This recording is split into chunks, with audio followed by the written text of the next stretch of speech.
యేసయ్య నామానికి మహిమ కలుగును గాక. ఆమేన్. నాకు ప్రార్థన శాస్త్రం వచ్చేది కాదు, బైబిల్ చదువుతూ వచ్చేది కాదు అసలు. నేను ఎప్పుడో మా నాన్నగారు చనిపోయినప్పుడు 1997లో చనిపోయారు మా నాన్నగారు. అప్పుడు నేను చదువు మానేశాను. మరి దేవుళ్ళలోకి వెళ్ళిన తర్వాత యేసయ్య నేను పాటలు పాడాలి, పాటలు రాయాలి, నీ బైబిల్ చదవాలి, నీకు ప్రార్థన చేయాలని అడిగాను. మరి నాకు అన్ని దేవుడు ఇచ్చాడు. మరి నేను ప్రార్థన చేయలేనప్పటికట మరి నాకు రాలేనప్పుడు బాధపడేవాడిని. నాకు తండ్రి నాకు ప్రార్థన కావాలని. మరి అలాగే ఎవరైతే ప్రార్థన చేయలేకపోతారో వాళ్ళు గదిలోకి వెళ్ళి రహస్యంగా ప్రార్థన చెయ్యాలి. మరి చూడండి, మన పరిశుద్ధ బైబిల్లో చూసుకుందాం.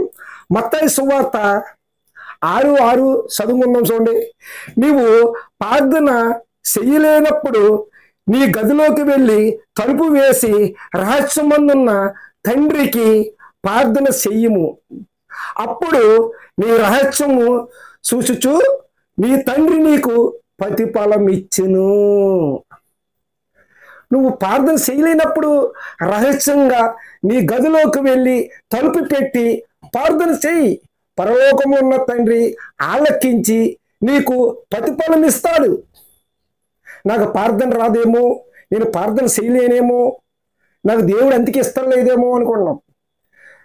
ఎవరు శాతగాని ప్రార్థన చేస్తారో ఆ ప్రార్థన కంపల్సరీగా దేవుడు ఆలకిస్తాడు. అమ్మ, ఈ కొద్ది మాటలు దేవుడు దీవించును గాక. ఆమేన్.